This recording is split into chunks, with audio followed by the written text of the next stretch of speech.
Okay.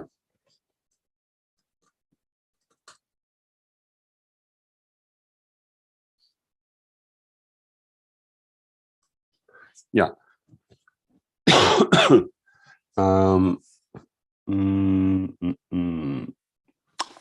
Just, I will take my Zen.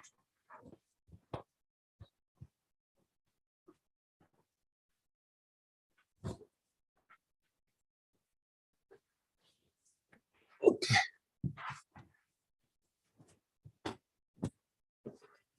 Do you hear me clearly? It's okay for the mic? Yeah? Okay, perfect.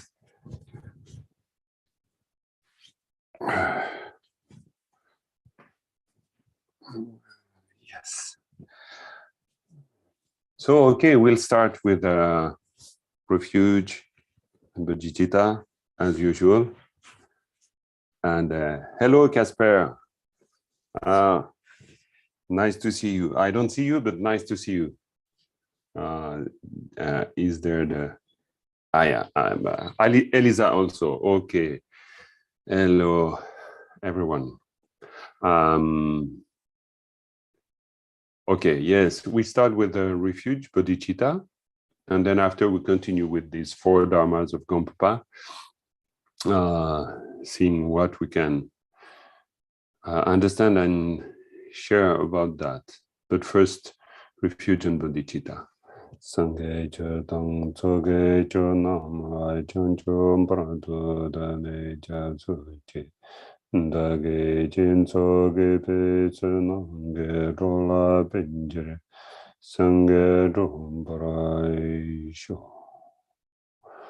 Sim chen tam che de wa tang de ju tang den parai ju. Dong tang dong ke cho tang tang warai ju jine dong me pe de wa tang pa. Warai ju ji nirin cha tang tang cha ga tang nyum chen pa la na parai ju. Olen sa ve la ma ren pa che ta ge che waran pe ne den cho la. Ka din chen pe ga ne che sung te ko sung tu ge ma rum ta to sa. Sai chi ge che me ta ta che ra lin je ni de jian pa. Seng ge xing du ming de pe la ye zhuo ken nam dai jing lai zhun pa lai shuo.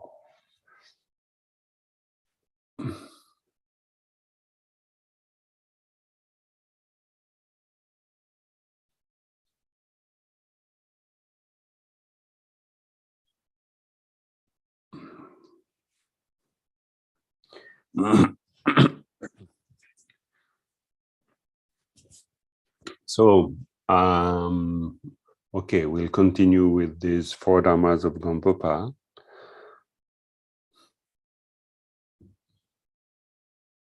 During the last weekend with Lodro Rapsar Buchi, it was interesting because as the commentary that we are looking for, that we are looking at says, so it's absolutely clear that the first Dharma of Gompa are also indication of what we have to think about or to understand when we reflect on the 4 thoughts that turn the mind to the Dharma, so the Lodo Namishi. So I will make it clear, because when we say Lodo Namishi, so it means the 4 basic thoughts, or we call it also the 4 common preliminaries. So it's the precious human body, death and impermanence, law of karma, and the shortcoming of cycle of existence. So these are the 4 thoughts. But clearly the point with these thoughts, as we may know, it's really to change our mind. So it's nothing else than this. So it means, but it's a lot to change our mind, because this is the main difficulty that we have. I don't know for you, but for myself, wow, in order to change my mind, it's very difficult. Yeah, and so this is the main training. So we can say that, and it's absolutely clear when we hear what or see or read what Gampopa want to say to us through these 4 dharmas of Gampopa. So the main job for us is to change our mind, and this is the main difficulty, because it's really for us it's really hard to believe that we can think in another way, that we can act in a different way or manner. It's not that easy, absolutely not. And even we are not convinced that developing bodhicitta, for instance, it's really the things to do. We may think that, no, there is other means. We can, for instance, fight back, or anyway, there is a whole strategy in our mind that push us toward the samsara always. It's really a big strength. And it's not to say that samsara is evil, like a demon that we have to be scared of. It's not the point, but it's just to say that we have tendency, and it's so strong. So when we reflect on impermanence and the shortcoming of cycle of existence, so for Lodora Rinpoche, as he said, it was absolutely clear that this is the first Dharma of Gampopa. So the first Dharma of Gampopa is Chö Sudroa. He said Lo Chö Sudroa, because there is 2 versions. Maybe you remember of that. But we can say in many prayers, for instance, if you do the practice of, for instance, Milarepa, it's quite obvious in that practice. We recite quite a number of times, we recite a prayer, and it starts with the 4 dharmas of Gampopa.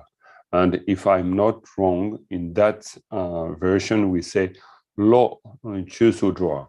And it seems that it was added a little bit later.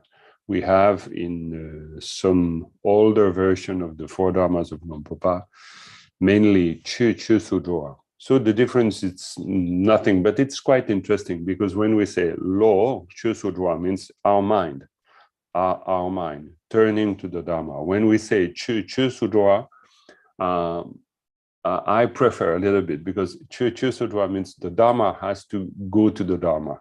And it's, for us, it's more questioning, because, we can understand that our mind has to go to the Dharma, but it's more difficult for us to understand that the Dharma has to go to the Dharma.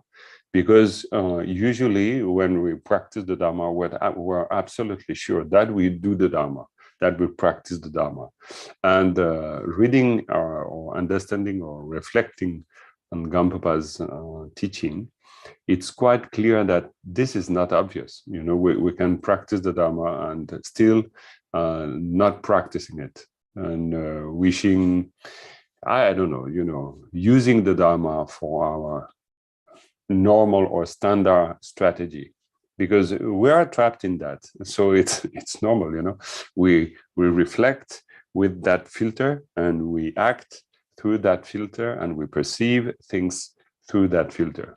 So that's why it's also said in many teaching that we can speak about realization where we are completely free from the grasping of what we call in Tibetan Sungzin. It means the grasping of a consciousness that conceives itself as the I, and free from the grasping of the object of this consciousness. So it means clear.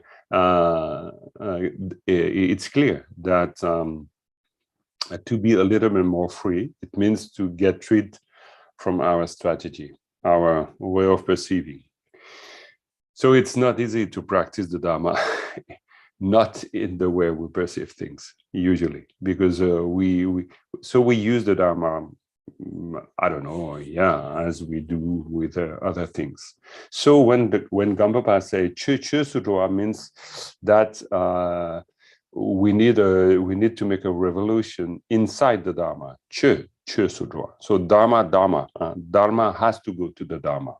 So this is quite interesting, because in the mind of Lodrona Serengeti and many, it's clear that when we reflect, and not only reflect, but when we really integrate the impermanence and the shortcoming of cycle of existence, so it means renouncement. In Tibetan we say ngejung. Ngejung, it's sometimes it is translated by disgust, you know, to be disgust from the cycle of existence.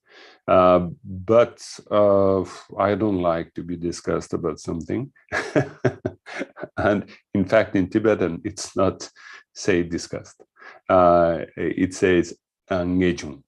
And ngejung means the absolute certainty that arises, literally. So it has nothing to do with to be discussed. It has to do with the absolute certainty that arises after reflecting on the shortcoming of cycle of existence. So it means that when you have no more illusion at all, it's totally finished, you are totally clear, and you know perfectly that you are trapped in something. And if you continue to get trapped, it will be worse and worse. So you feel ngejung. So you feel the total certainty that this is the truth. So the first noble truth, dukkha, you perceive it, you understand it as the truth. So this is ngejung. And it's very interesting to understand the word in that way, because it's a more positive way of understanding that disgusting. Because I don't know for you, but for me to be discussed about cycle of existence, it's very difficult because I like it. And I don't know for you, but personally, it's fine to eat, it's fine to make love, it's fine to have friends, it's fine to enjoy the life, it's fine to hear music, it's fine to travel, it's fine to discuss, to chat with a coffee. I don't know. So we love, for many reasons, maybe we love to make sport, we love to go in the mountain, to see beautiful landscapes and so on. So we like and we love the samsara. So it's very difficult if we have to develop a disgust about the samsara. So where we start, how we start. So the main problem it is that it can create discrepancies or like a gap between or like a scission inside, you know, thinking that we are bad, or developing a sort of, you know, a sort of madness, you know, because we do, and we are not proud of ourselves, and so we reject that, we hate that. So, you know, it can create really inside conflicts, and it's, I think, not very good. This is my personal understanding. So I prefer to go back to the ngejung. So ngejung, it's I have to understand dukkha. So I have to understand totally and completely in what I am trapped. And I have to understand that many things I believe or I do leads me to a sort of let's say, difficulties, or I don't get exactly what I want. For instance, you know, I'm getting old, and this I don't want really, because I don't really want to die. There is things. If I believe too much in the samsara, I will not get what I want. You know, if I really think that I can get power or renown, okay, it will not happen as I want. So if I understand that, so I can start to be critical. So by being critical, so maybe I can turn really my mind to the Dharma, but not by being discussed by the samsara, I think. But it depends. Maybe for some it's very clear and obvious, you know, they really dislike, it's absolutely awful. No, I absolutely don't want to enjoy in the cycle of existence. So maybe it's easier, but only few, huh? We are there, yes. Yeah, open your mic. what I understood is that samsara is not the mountains or the It's not what you said. It's not what it's not the mountains or the friends of the beach or traveling. This is not samsara. Samsara is our state of mind when we do that. Is the suffering, is the pride that is always there, the jealousy that is always there. I want to be somewhere else. I don't know. Yeah. Because this is the way we try to escape, thinking that. But if you look at the texts are really difficult, because let's say we take the preliminaries, okay? And in the preliminaries, we say Shipa korwe neto de jurso dungil sungi taktuk naurechil sosa tipe shime gatun tar shinte chine tsunbe changchuk dup. So this is the sentence of reflecting on the shortcoming of cycle of existence. So korwa means the samsara. Ne means the places. Do means the friends. De means the pleasure. Jor means what we have. So sometimes it's not to say that we have to think about that in a very basic level. That's why I'm trying to share with you a sort of understanding, because literally it is said that the places, the friends, the pleasure are like the meal that the executor will offer you. You know, it's totally how we say, abusive, cheating, bad, and it's a bad trick, you know. And so this is just the way of saying, but sure, when we see the great masters or all the masters, you know, they are happy, and they are not particularly sad to be in the cycle of existence. It doesn't seem sad, but it's just a way for us to understand what we really say when we say turning the mind to the Dharma, or that the Dharma has to turn to the Dharma, because it is clearly related to these two principles, or two ideas or realizations. So impermanence and renouncement. So it's just to make it clear what does it mean renouncement, or how we can understand renouncement. Because for us, if this is the key, because it is said is the key. Otherwise, okay, we can say, oh, no problem with the renouncement, but it is the key. So we all have a lot of problem with that, because the majority of us, we don't want to abandon something. We're attached to things. So this is just to be clear with ourselves, you know, because we are attached. If we are not attached, so the problem is not there. So we can directly engage in the cycle of existence, and there is no obstacles for that. But we have many attachments.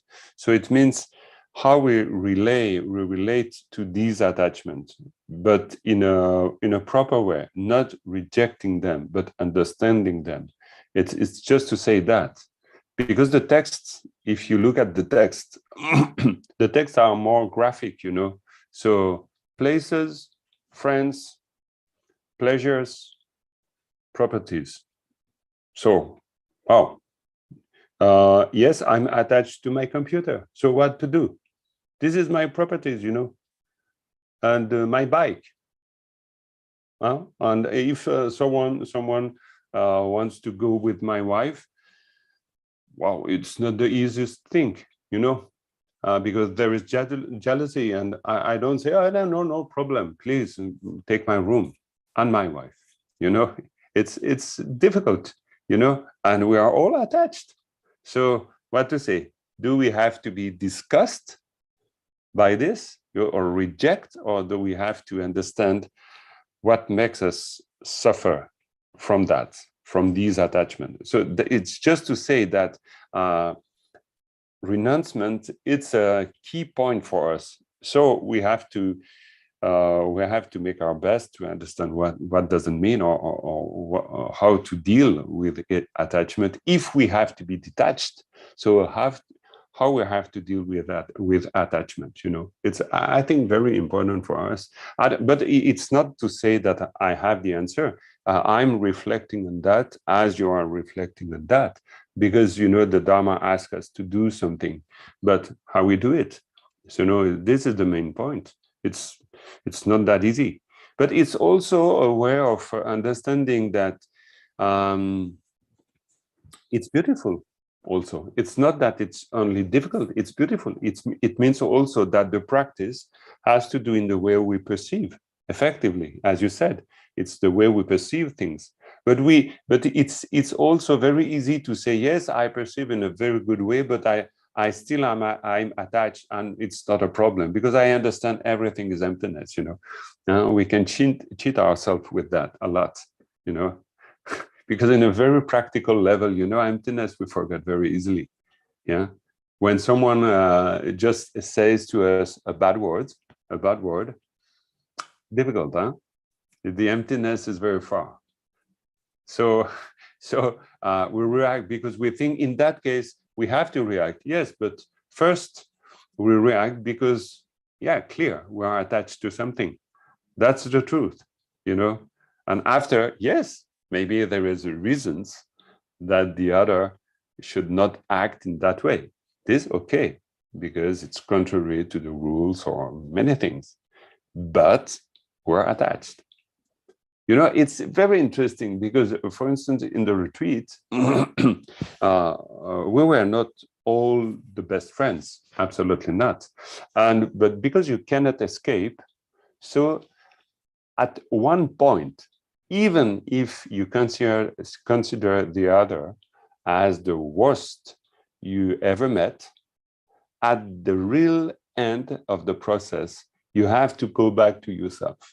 And you have to go back to the fact that there is something in you that perceives things in that way. And this is what makes you suffer.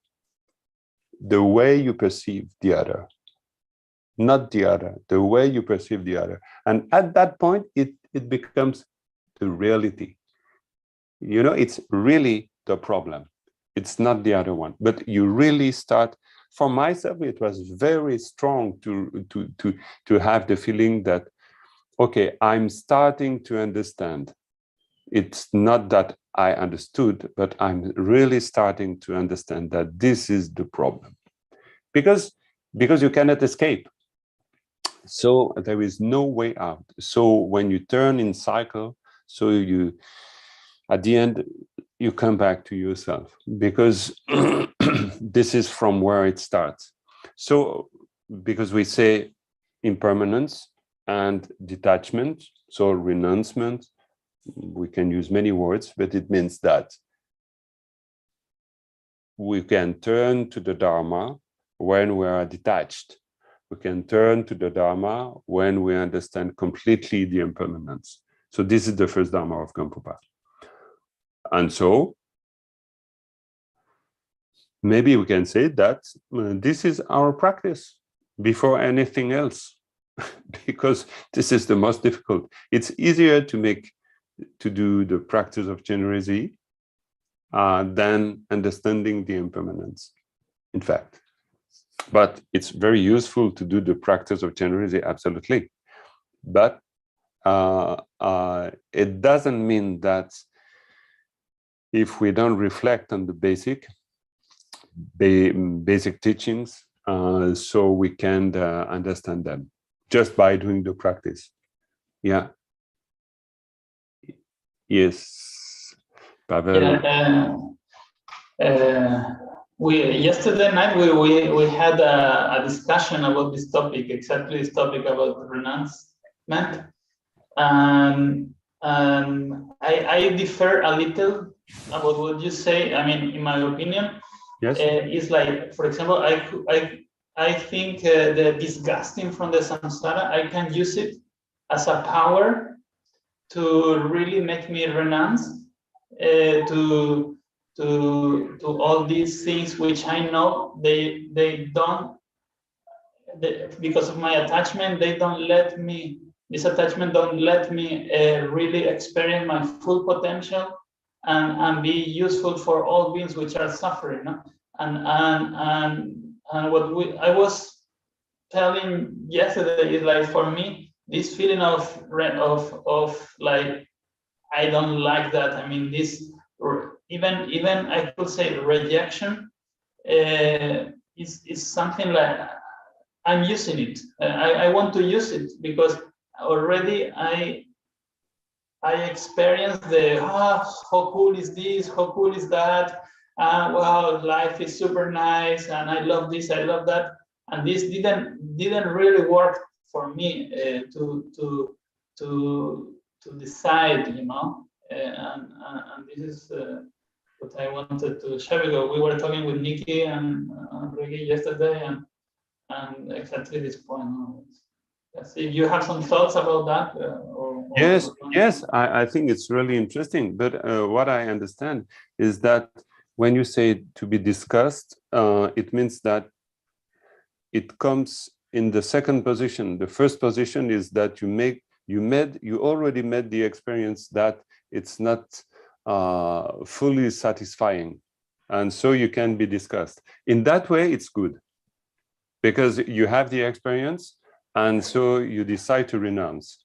So this is perfect, we can say, because it's not the rejection of something, you know, just by idea or ideology, because some can be in that way, saying that it's truly bad. So samsara, it's the evil, you know, it's the bad one, it's the bad guy, it's the demon, you know. And so I think it's not really creative, because we get trapped in black and white. So it's not very good, I think, in that way. But if we really know perfectly that if we do that, we'll suffer, or it will not be good, so perfect. So we can have this kind of renouncement. Yeah, Eder, yeah. No, like what I understand about intellectually only is something like super makes us bad, but we perceive it as super good. So when we perceive it as a poison, then it will be very easy to let it go. Exactly. That yeah, sure. No, sure. That's why Milarepa has to go very far to understand. He had to kill 25 people. So hopefully we will not need that that amount of suffering, you know, to realize something. But some, you know, it can be very difficult, you know. But this, it's absolutely, because it's not a Buddhist way of saying that. Yes, it's a Buddhist way of saying that the samsara is not very good, but it's a matter of fact. So the samsara makes us suffer. So if we have this experience, so we can start to reflect on that. But it was just to say that our main job is to turn our mind, not to develop rejection, and it's not very creative, but understanding. Yes, if we have this understanding, so we can do things. And it's really interesting, because this is the beautiful part of the Buddhist tradition. It's to say that we can train ourselves in the reflection of impermanence, reflection on the shortcomings. So this is this is the practice, and it's really interesting. But reflecting on the shortcoming of existence is to become conscient, not to become, you know, frightful. This is just the point. But if we don't have this problem, it's okay, it's perfect. When we really have this conscience of shortcoming of cycles of existence, so the Dharma turns to the Dharma naturally. I think I'm not totally convinced in the way that if I would I don't know, maybe you are totally convinced, but it's so strange that you are here. Normally you should live like Milarepa, you know? Because, you know, Milarepa said that. He said that to his disciples. He said, I'm what I am because I'm totally convinced, not because I'm an emanation of sort of Buddha or whatever, you know. So for us, it's quite challenging, okay? Because he said to his disciples, so you just have to be convinced as I am, and you will be like me. So I think I'm not like Milarepa. That's all, you know. So it means that there is a big difference between him and I, and it comes from that. So it's also very good for me not to say, oh, I am a bad person because I'm not like Milarepa, but to think, okay, so it means that this is the way I have to go. I have to enter in, you know. This is okay, the effort I have to pursue, you know, to go further and further and to understand more and more what is this first Dharma of Gampopa. But it's also just a way to share with you that I'm happy, in fact, really, because, you know, all my life I was practicing the Dharma, and at the end I understand that I have to start. So this is quite amazing, you know. And so, but really, I'm happy for that. It's like finally I understood that this is the first step we have to do, you know, and it's beautiful because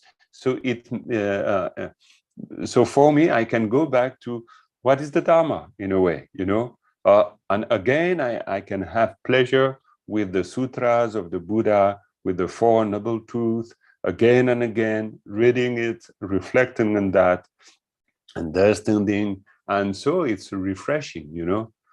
Otherwise, it's like it's like practicing the Vajrayana but without the juice.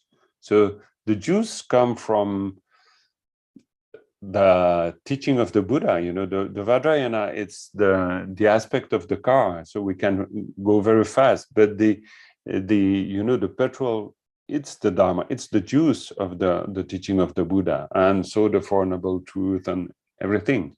Otherwise, no, it's just a pretty car outside, you know, outwardly, because Vajrayana is beautiful, but Vajrayana, it's absolutely nothing without that juice, you know, without that energy that comes from these basic understanding. Because this is the understanding of Milarepa, you know. He was a marvelous yogi because he totally understood impermanence and shortcoming of cycle of existence.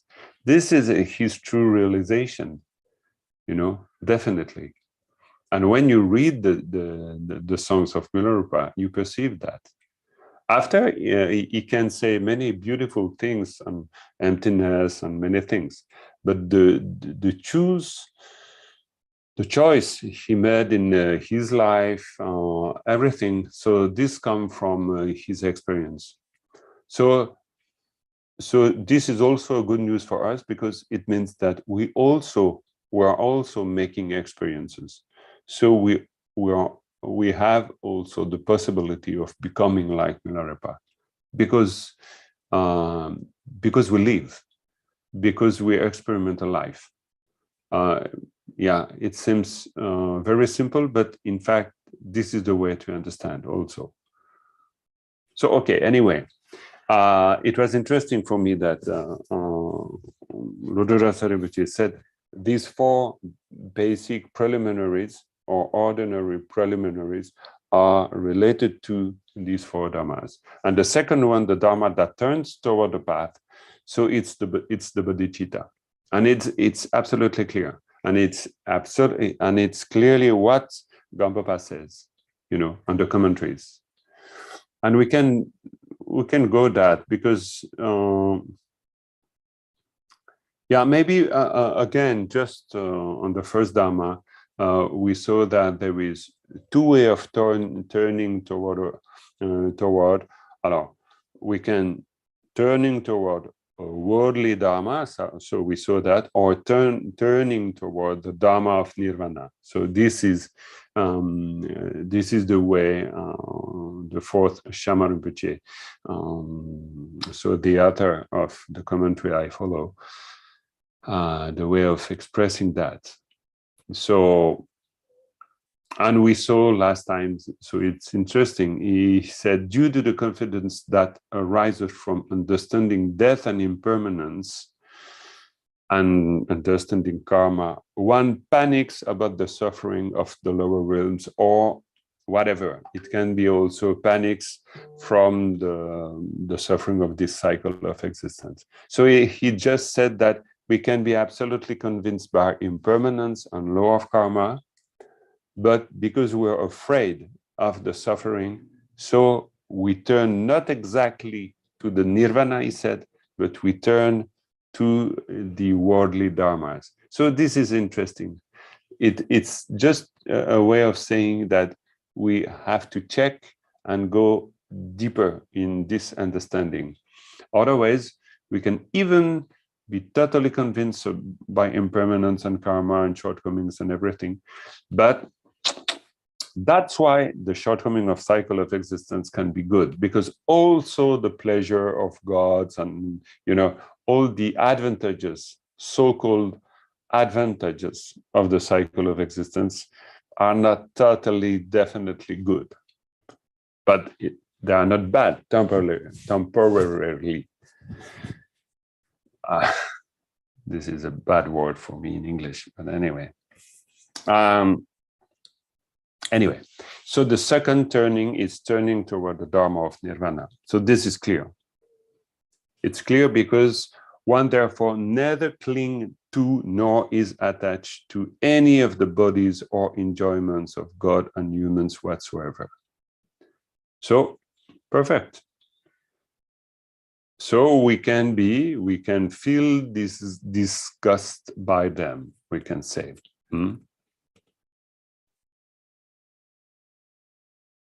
Despair is gaining ground,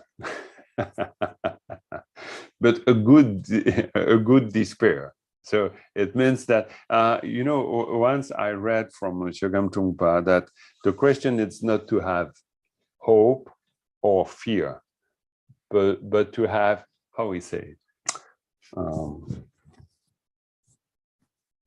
I cannot say it in English because he said in French, inespoir means a non-hope, a non-hope. You know, it's not to having hope, but it means that we are not reflecting. We are reflecting no more in terms of hope and fear.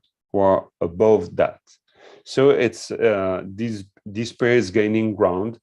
I think we can understand that we are not totally depressed, but the contrary. It's a very, very good news because our belief system is totally broke out, totally finished. So, perfect. Cycle of existence is understood to be like a fire pit, so we can understand it that way. Is understood to be like a prison, a dungeon, a dark cavity, and a filthy swamp. So it's because of these words that we really have to understand the process before.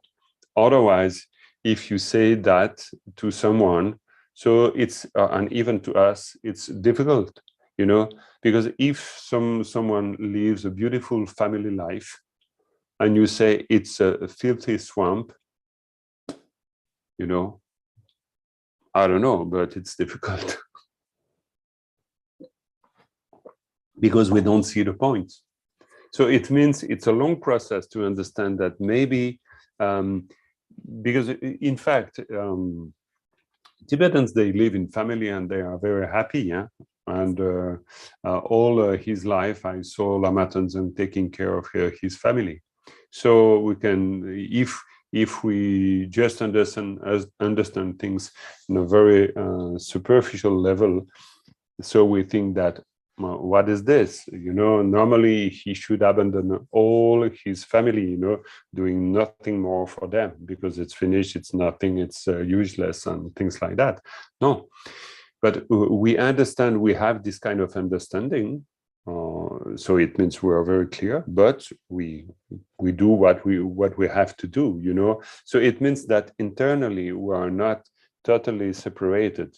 There is not one part that think, oh, too bad, I still have to do that and this, and it's not the good things to do. And another one say, yes, you really have to be pure, and this impure part of yourself is really bad. And so it's like, you know, be totally spit off, you know, and no, I don't think it's good for us.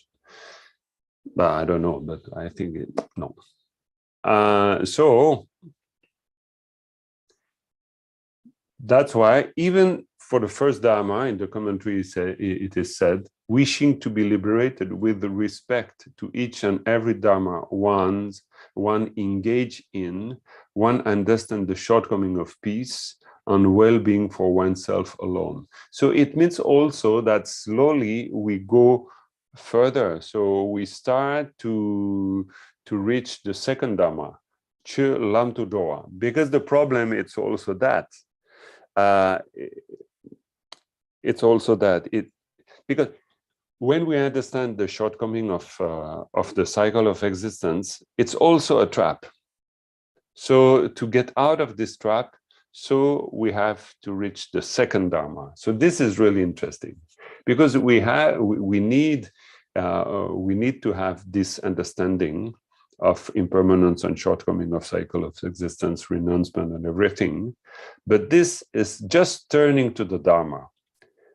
It's not the second one. The second one is the Dharma that turns toward the path.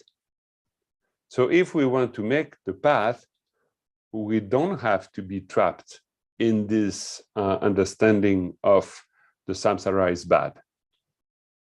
It's exactly, this is the reason why the commentator, so the fourth Shamapa say, wishing to be liberated, so perfect, no problem with that.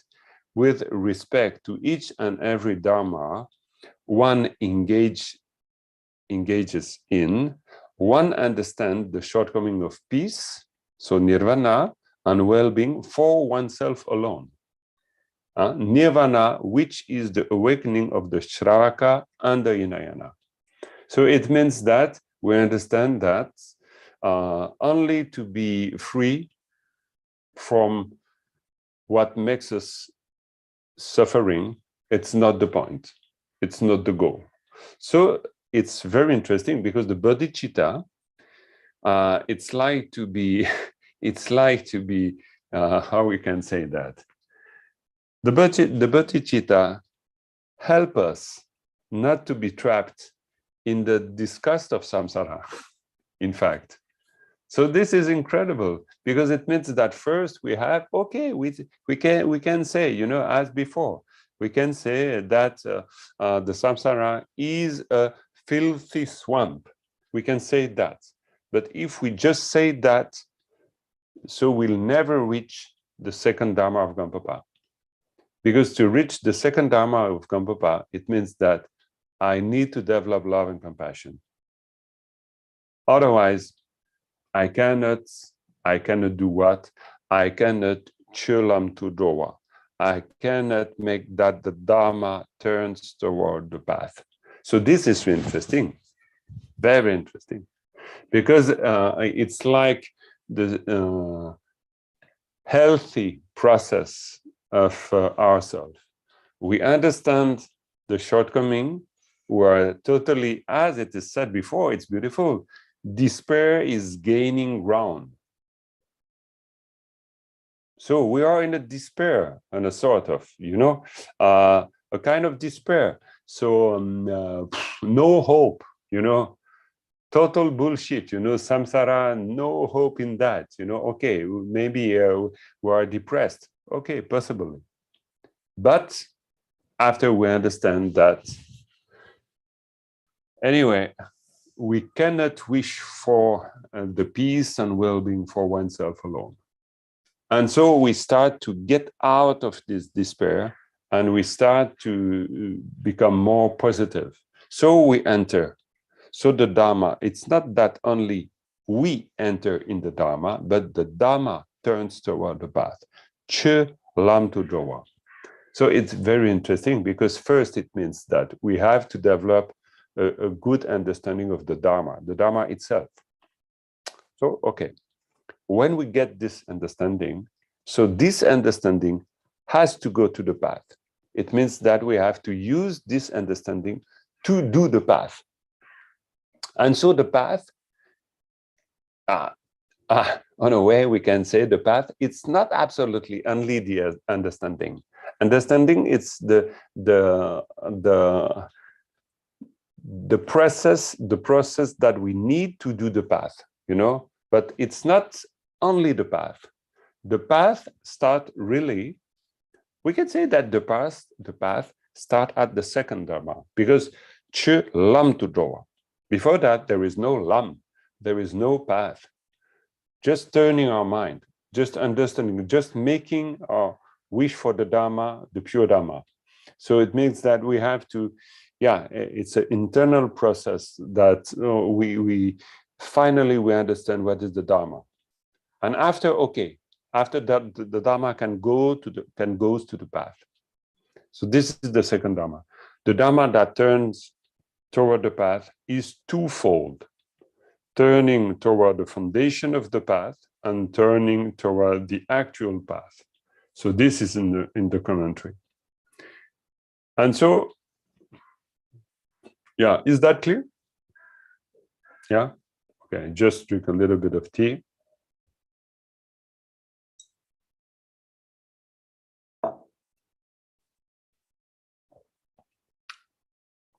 Wow, and I rest a little bit because in English, Savannah, it's okay? My English is not too bad for you? Poor Savannah. No, on the contrary, I think it's excellent. And like I mentioned, honestly, it's getting better every week. So thank you. Okay, thank you for encouraging me. Perfect. Et ça va, Antoine, là, mon pauvre? Toi, tu parles bien anglais, mais bon. Aucun problème. Bon. Anyway, okay. So, Che lam tu jowa la ni lam ki shir jowa tang lam nge su jowa o. Lam ki shir means to the base. So it means that the lam ki shir means the base of the path. So the first is to go to to go in the direction of the basic path or the base of the path. And the second one is lam ngusu joa. Lam ngusu means the real path. So we have to go to the real path, to what really is. Nge in Tibetan, ngusu ngene means the effective path. So we perceive globally that there is two steps. So again, it's really interesting, I think, this commentary, because we understand that it's not that, how to say, that, okay, all of a sudden we have to understand all of this. You know, it's really a process. We can do the process again and again. And slowly it becomes clear. And no, it's obvious, but anyway, it's good to to hear that, or to understand that maybe. Okay, so the second, so lam ki shirdoa ni tekpa mempe nimi kowe karpu saijang rimpa cheding chi cheba tamche chamba nang ninji chungchugi semgi kyunel lang me, turning towards the foundation of the path. So, due to understanding the shortcomings of the Hinayana, tekpa memba, so it means the Hinayana, all that one does with respect to any of the wholesome accumulations and purifications, whether great or moderate in degree, is entirely motivated by loving kindness, compassion, and bodhicitta. Yeah. So it means that at that point, this is the foundation. It means that he say he tek pa mempe ni mikowe. So it means that we really understand that just to get to be free alone, it's no. We don't make it with that. It's impossible. No way. Absolutely no way. So so again, so you know, it's incredible because at each step there is no way. You know, first we want to practice the Dharma, okay, but if you don't understand impermanence and shortcoming, no way, no understanding of the Dharma. And after okay, you understand the Dharma, perfect, okay, but if you don't understand the necessity of love and compassion, no way, there is no Dharma. So okay, so it means that you reach, and after no, it's not the end. Again, you reach, no, it's not the end. So it's a continuous process, you know, of reflection, and again, we can say also, you know, introspection. So seeing where we are trapped. So the Dharma, for that, the Dharma is beautiful, because the Dharma, it's like someone always, you know, pushing, but pushing in a nice way, saying, no, please, again, think again, you know, go further, you know, don't get trapped in your comfort, you know, you think you're a good practitioner, okay, you saw how you react, where is your love and compassion in that particular, you know, situation, and so on. So it's very interesting, because we are moving. It's not that, okay, I believe, and after I believe, no, it's very difficult to say it's done. How we can say that? You know, I am sure that any of the wholesome accumulation and purification, whether great or moderate in degree, is entirely motivated by loving kindness, compassion, and bodhicitta. You know, can I be totally sure of that? So it's quite wow, it's huge, you know. Yeah, because it's it's really something. I don't know. I don't know. So this is the question that we should have, you know. And I think, yeah, all the great practitioners, masters, and so on, they all thought about that, you know, to be sure. It's beautiful, you know. You see in the you see in the story of Milarepa, you know, maybe you remember that point, that part of the story. He had one pot. You remember that story? His pot where he made his soup with les orties. I don't remember the name in English for ortie. Nettles. Nettles. Yes. Nettles. Thank you very much. You know, he had this pot to make his nettle soup. And so one day, you know, he just slipped on the path because it was humid, you know, and he fell down, and he broke his pot, because it was made of, you know, like earth pot. And after that, he said, "Wow, I was so attached to that pot." Yeah. And so it means that he realized that, you know, after he never understood that he was so attached to this clay pot, you know, a very ordinary clay pot, nothing valuable, you know, but really bad. And in fact, we'll never pay for that pot, and definitely. But he was very attached to that pot, and for him also, it was totally funny, you know, how it is possible to be attached to this kind of pot. You know, it's really an ordinary one, so nothing valuable, or it's worthless. But okay, for him, it was an understanding. Wow, it's so beautiful when we read that. But the problem is so mainly. Not mainly, but very often, you know, we read that and we think, wow, beautiful, but we don't think about ourselves. But ourselves, we're exactly like this. So we have to understand also, always, when something happened to us, you know, for instance, someone says something that you don't like. But what does it mean? It means that you're attached to the I, to yourself. So otherwise, you will never react. Even in a nice way, saying, no, but please, you have to, no, never, you know. So it means that you are touched. So something, you know, it's like we have an invisible eye.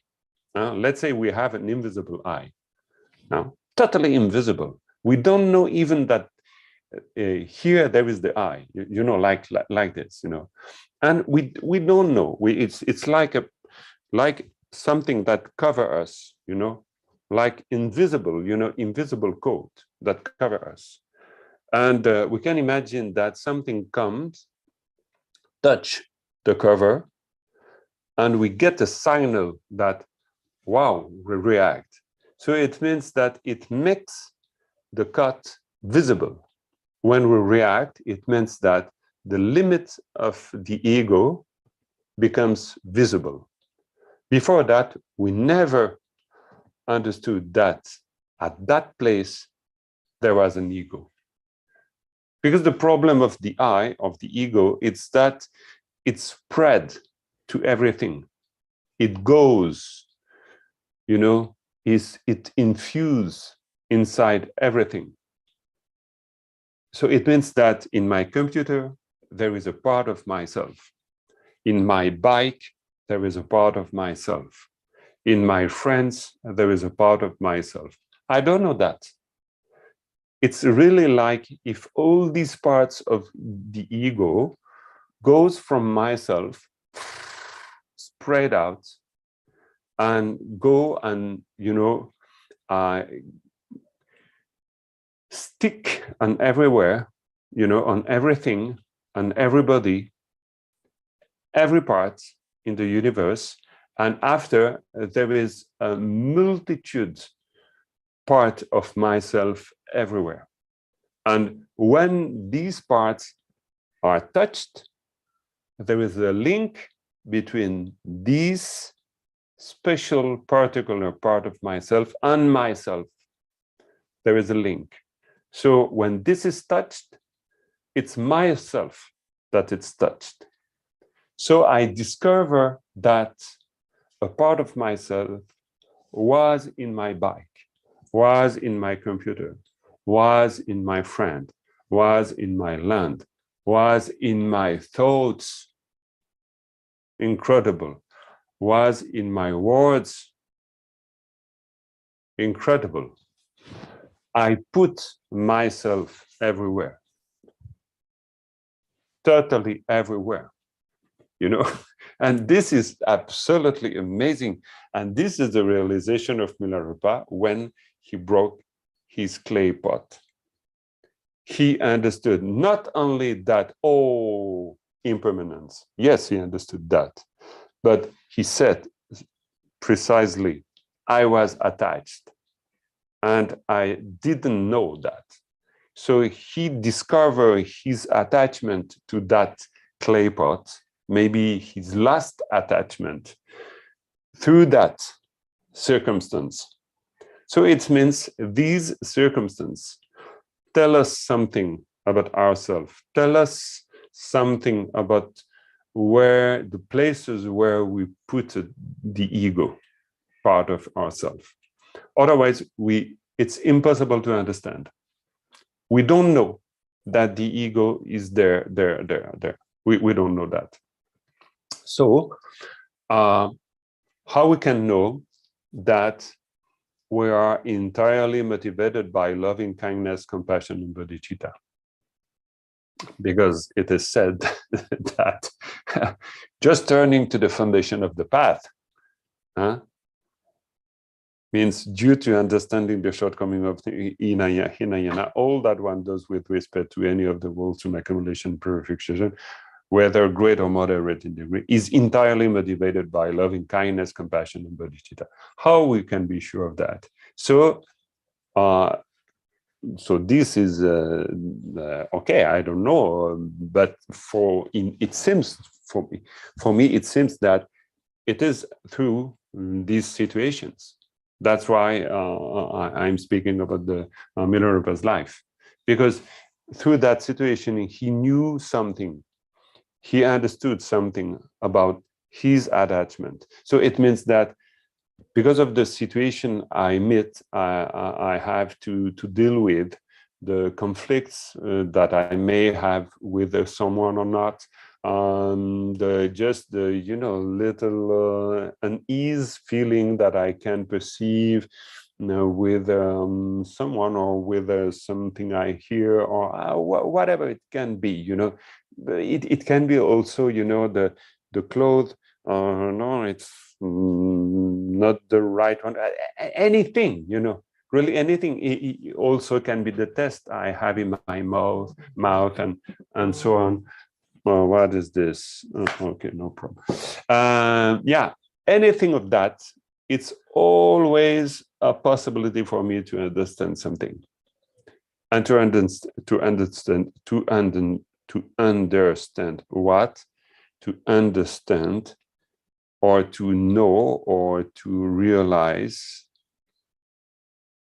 or estimate. It's like to estimate the level of my loving kindness, compassion, and bodhicitta. If I'm totally motivated by this, so whatever I do, I will not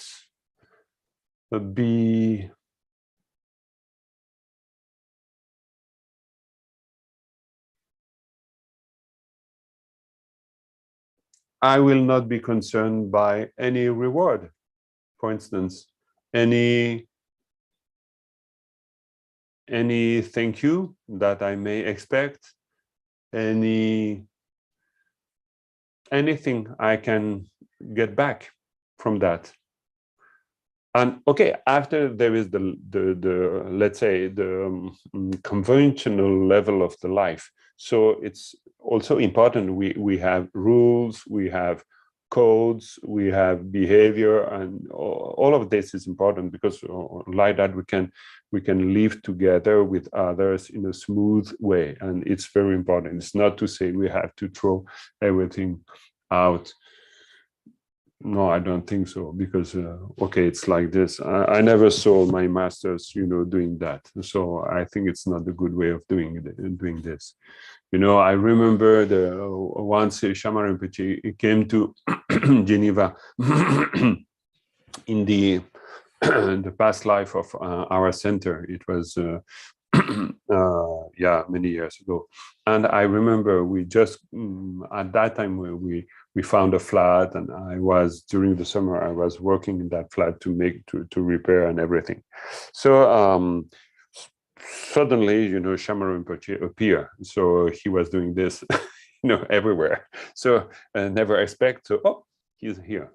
Okay, and he came, and the first thing he said to me, arriving in the flat, was not hello, thank you, oh wow, beautiful flat and everything. I had many sunga, red how we say, red not necklace, but thread, Thread, cords. Huh? Threads or cords, you can use both terms. Yeah, thread or cords. Okay, this sunga. And Shaman Rinpoche said to me, please take it off, take it out.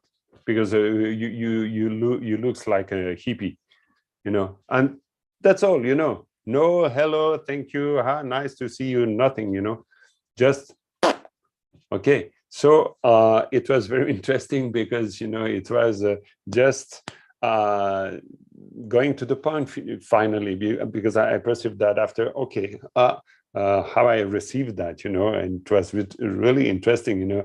He didn't say I wasn't a hero, you know, to spend all my summer, you know, quite alone and doing that flight, you know, and the other friends were on the beach, you know. Because you know, it was something for me, you know. Wow, you know, all the summer painting the flat almost alone, you know. So please say thank you. No, throw this away. No, but just no, it's nothing. But just to say, it's interesting because we all have situation that say something to us, always, because the point is entirely motivated by loving kindness, compassion, and bodhicitta. This is the condition of turning toward the foundation of the path. So, okay, so it means that we have to look at this, you know. Is that real or not? Are we able to do that or not? Okay, this is the point. And so he said after that one then engages in them in order to establish all sentient beings whose numbers equal the limits of space in unsurpassable awakening, and therefore wishes, may I definitely attain the awakening of the omniscient one, which is endowed with all of the 3 kayas and 5 wisdom. This is the foundation of the path. So we're directly in the bodhicitta. Totally. We have this wish. May I definitely attain the awakening of the omniscient one. This is the foundation of the path. So, yeah. So, no more realization for ourselves. So, finish. So when I say I will do the practice because it's good to be, I have to become better.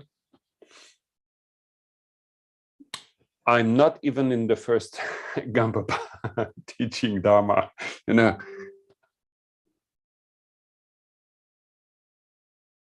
Impossible. So anyway, I have to develop this foundation of the path. And after turning toward the actual path, Lam Ngusudowa. So Lam Ngusudowa ni Kunsop tu milam juma tabu jesu ten che ting che ding chi che ba tam chi chem nin ji chung chu gi sem milam juba tabu tap sherap yamatal waranyam sulim ba yinte te tar ni che lam tu dowa o.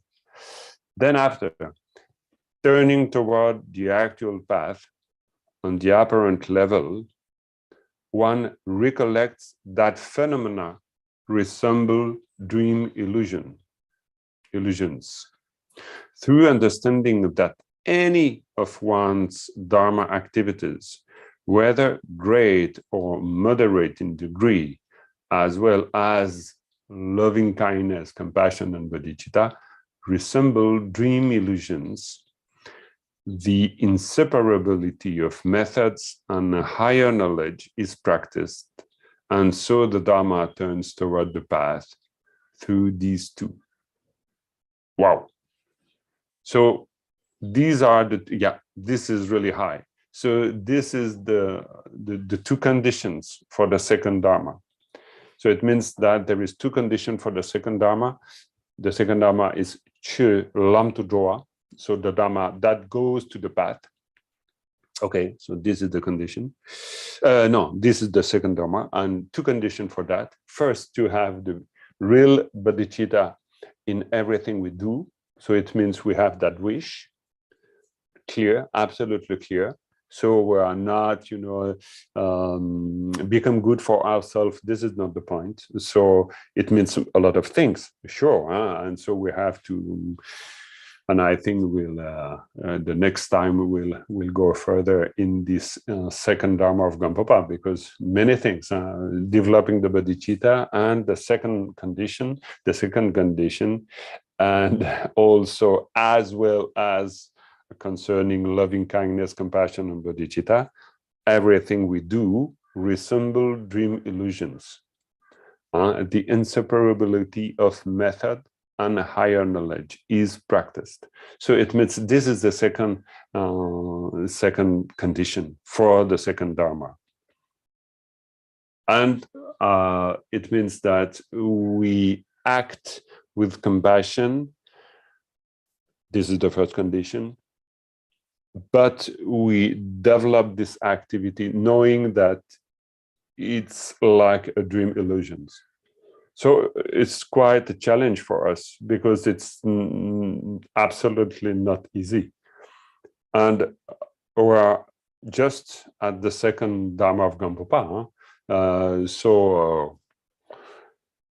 Okay, and for us, the point is not to be despair about that and thinking that we'll never reach. Again, it's a chance, because it's a way of really enter inside the practice and understanding the practice and developing a Dharma practice that is more, how we can say, more clear, more understood, more, maybe more fluid also, because it's very fluid. If we understand that, it means that no effort in a way. When we know that it's like a dream illusion, so it makes it easier. We are not trapped in the wish of being the best bodhisattva that never arise in the world, because we know that this is like a dream illusion. So it's absolutely important. Again, dream illusion, it's like you think you are a very good bodhisattva, developing extraordinary love and compassion. No, it's no. No. This also, it's a dream illusion. Again, so at every step we think, okay, that's it. Yes. But not. No, it's not that.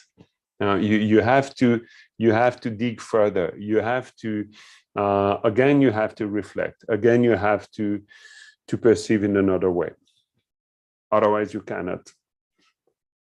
No.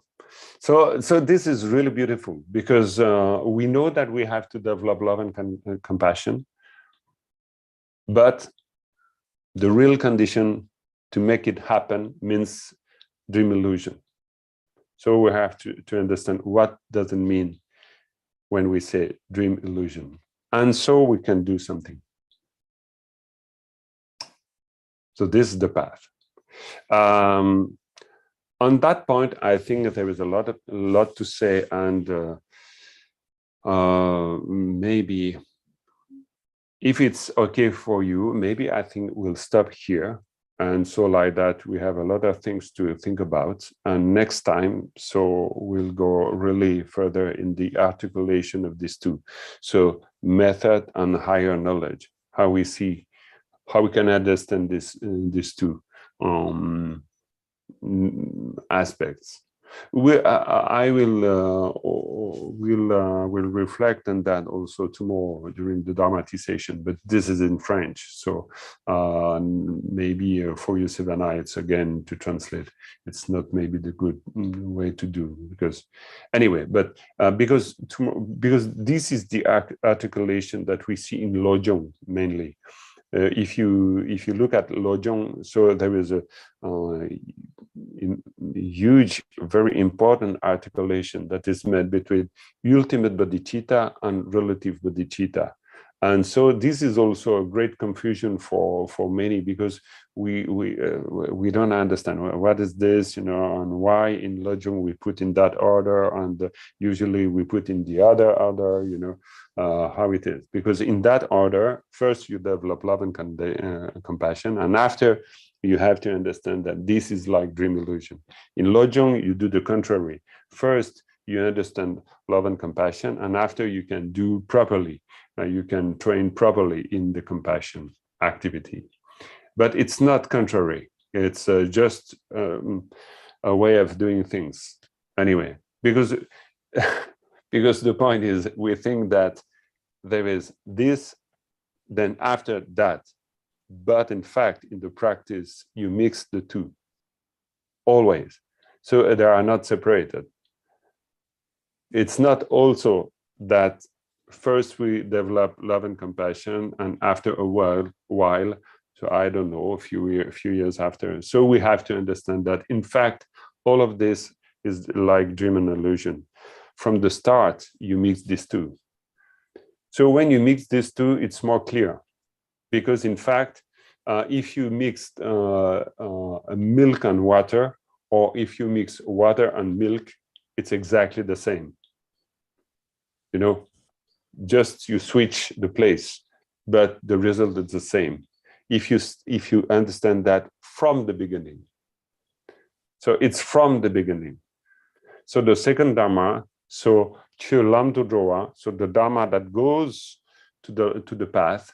So for the Dharma that goes to the path means love and compassion and understanding of, so Sharab means understanding that everything is like an illusion. But you can say you have to understand everything is like an illusion and develop love and compassion, because you do together. And this is the main point. But it's the only way not to get through. Yeah.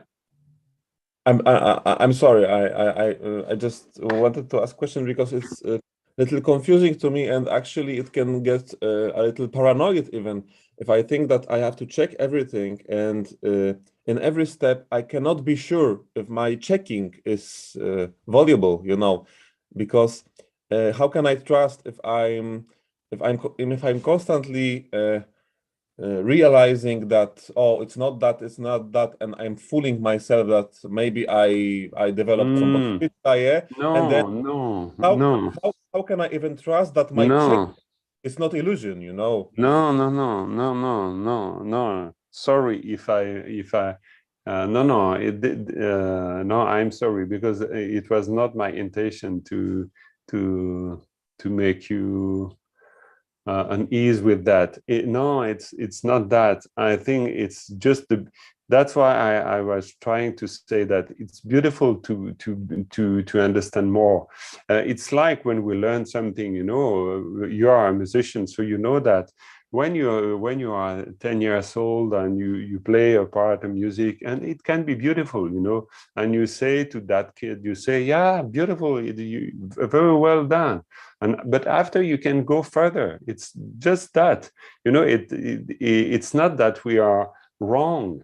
Absolutely not. We never say, in the text, it's never said like this, also we have our own capacities, and people, they just enjoy the cycle of existence, and for them it's very good. So thinking about impermanence, it makes just the think a little bit wider, but it's not to say they are wrong.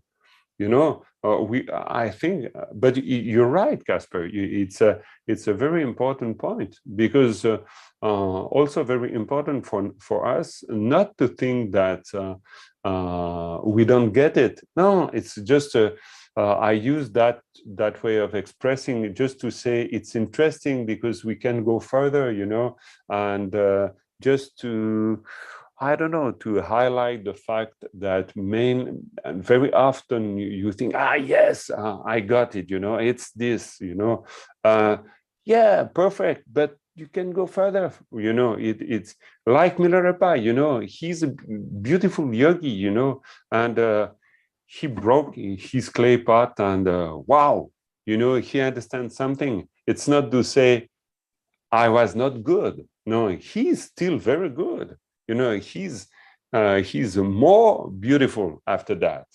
It's not to say that he was not beautiful before that. He was very good, extraordinary. But after that, he got something new. You know, it's something that you can add to your understanding. So this is exactly the way I don't know if it's exactly, but this is a way of understanding this teaching, you know. Maybe at the beginning, we just want to get free for ourselves. And so we start from that. And after slowly, we start to understand that, okay, it's not just this that we have to do. And it's the same thing with the dream illusion, you know. First, we do things thinking that it's absolutely real. But after slowly we receive teaching on dream illusion, so we understand that things are more wide, more open, you know, less confused, you know. We start to understand that we don't have to be so protective, you know, with our qualities, with our love and compassion, you know. We can breathe, in fact, you know, and this is a good news, because otherwise, you know, it's terrible if we think that we have to be the best bodhisattva 20 hours a day. What a pressure, you know. So I think, and I hope it makes it more clear. It's like a release, a relief. Yeah, Savannah? Also, if you look at the teachings, when you look at the story of Gyatso Tome, none of those bodhisattvas, they actually believed they were bodhisattvas. They always thought they were very humble, simple beings. And always they were saying, I don't have enough compassion. I don't have enough loving kindness. I'm an idiot. I don't know much. So actually, when you read that, and also when you read like the dohas of Karmapas that tell you that I'm in despair, please, Lord Buddha, Lord Guru, please grant me your blessing so that I turn my mind towards Dharma. This is also very good. I was really happy to receive that, because it just allows us to see that we have to keep on our human goodness and stick to that. And this is what will open the door to actually follow into their footsteps and really having those instructions go within deeper. I don't know. Yeah. No, you're right. Yeah, sure. I want to share that, like, the first time I was reading about impermanence, I just closed the book and I leave it. I was like, no, I'm not ready to know that everything is gonna. I was not ready like 10 years ago. Yeah. I was listening about compassion for all beings. I was like, I'm such an egoist. I just want to be okay. And, you know, like this was, and I'm getting to understand like a little bit about compassion intellectually now, and it's 10 years after. So now is when I go like, okay, we need 30, 40 and so many lives, you know, so that we really integrate impermanence. We really integrate relative bodhicitta and what to say about what, both. Like real compassion for every sentient beings, like mosquitoes, everybody, as it was really your mother or your own self. And seeing that everything is just the projection of your concepts. I mean, so yeah, yeah, you have to take it easy. No, sure. Yes, Savannah. Actually, I really wish if it was possible next week when you're discussing further the aspect of bodhicitta, there's one thing that I'm kind of struggling with, but I think everyone must be, is that when you talk about loving kindness, you must have it towards all living beings, right? Living beings, and thinking that they've been like, Edia mentioned, like your own sons and you're like their mothers and you have to take care of them. I think that's relatively okay to do, but there are certain levels in loving kindness, which is about also loving every type of phenomena and concepts and ideas. And then it goes even deeper. There's a third level which I think is a bit beyond my understanding, because I'm stuck with sometimes some concepts, because like you mentioned, it's related to the I and the ideas that I have fixated, whatever. So if you can really explain that further, because I remember in a teaching from Khenpo Chorai Rinpoche, he said that only bodhisattvas that are at the level of the first bhumi can really be at that level. So for me, it's kind of hard because I'm not at that level, but I'd like to actually tend towards that direction to really expand that loving kindness and compassion, because really there you can really touch more compassion, get closer to emptiness. Yes, we can see that. Yeah, sure. We can try anyway, because something that I feel like this is very high, yeah. But okay, we do high and then we do what we can here in the. But like really, like the motivation behind every word, every thought, every action of the body, like to be a compassion. Wow. I mean, yeah, something about this also. yeah, sure, no, sure. But again, I think one of the key is to think that we are very, very fortunate to have the Dharma. So it means that we have the occasion of developing the qualities that comes from developing the Dharma, from understanding the Dharma. So really, I think we have to perceive in that way. This is the first thought that turns the mind to the Dharma. It's the conscious that, or the understanding that we have, and that we possess this precious human body. So it means that we are fortunate enough to discover all this practice and to go deeper in our action, in our motivation, in our understanding. So it's not, but thank you, Casper, again, because this is an important point. So we're lucky, we are fortunate. It's not that we cannot do. Yes, we can do, but the Dharma comes and says to us, please discover, please go beyond your limit, please try to experiment, try to understand in a more wider fashion, a wider manner, you know. Yeah, the Tibetan, they say, sem chung chung, sem gyachempo. So I remember during the retreat, Lama Sampo said, try to think, let's say, widely, vast. Try to have vast thoughts. Sem gyachempo. If you know how to think in a very wide manner, so everything is possible. You can go through the difficulties that you encounter and everything you can do. So I think that the Dharma that we hear here, it's not we hear here. It's not to say we cannot do. It's to say we can discover. So yeah, I hope you will perceive in that way, because otherwise, you know, we're finished. we can do nothing, because anyway we start from where we are. Yeah, Savannah. I wanted to get back on the point of what you just said right now, and also what Eder said.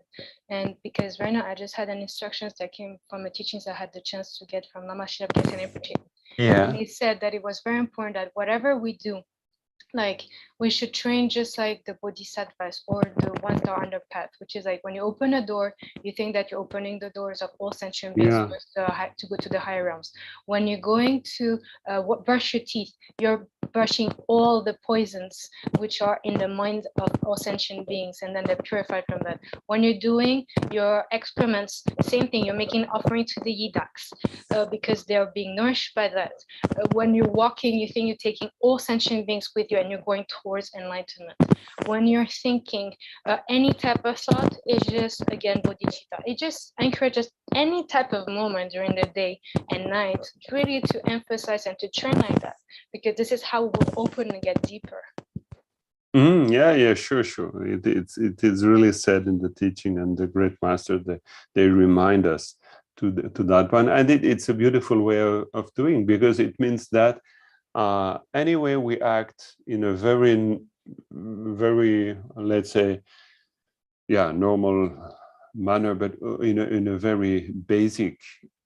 We're a normal human being. We're not great, but the Dharma intelligently and wisely says to us, we can add to anything that we are, to any aspect that we have, we can add something very good.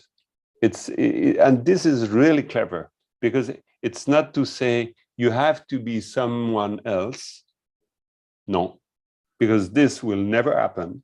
So you are what you are, and on top of that, you put something else.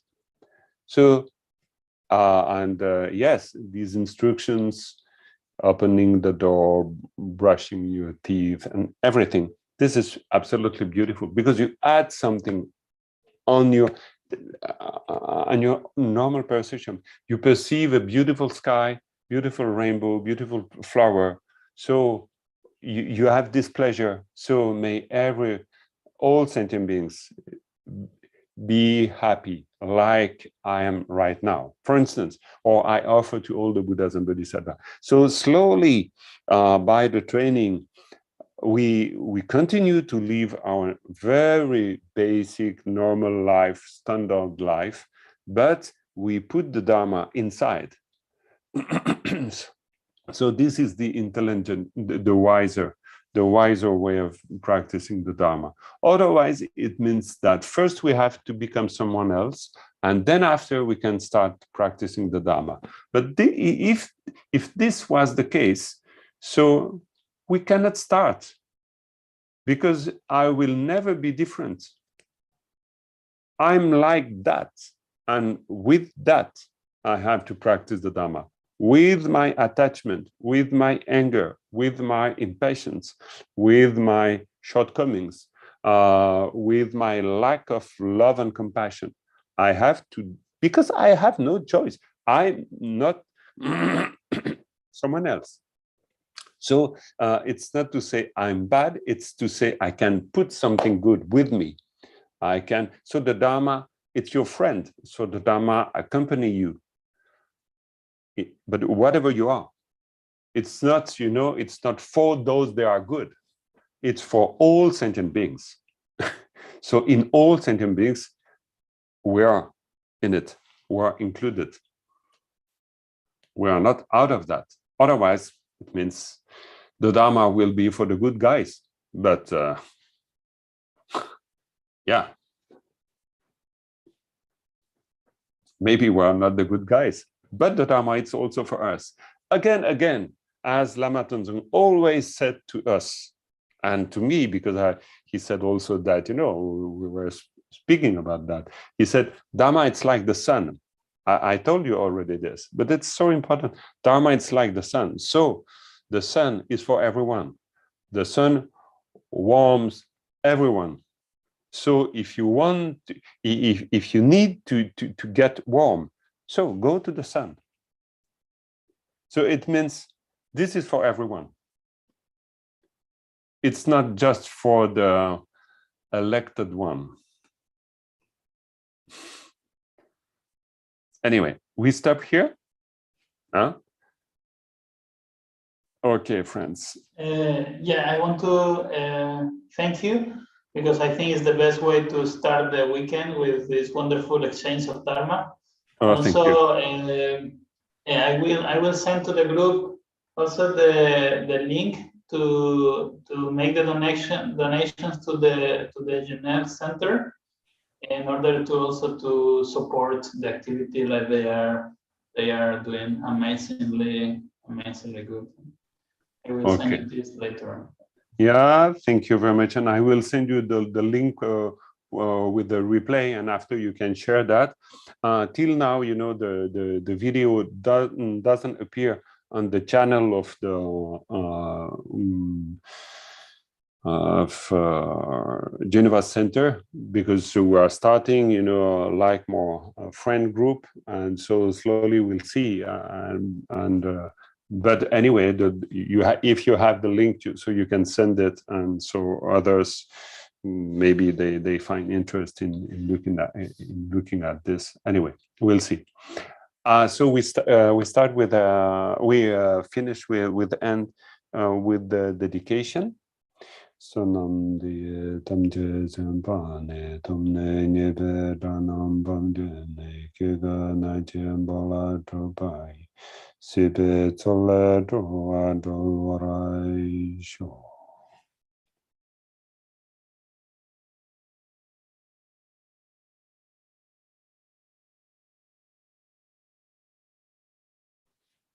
Okay, thank you, friends. Have a nice weekend. All the best. Thank you Thank you very much. Bye bye. Thank you for sharing the Dharma together. It's nice. Yes. Bye bye.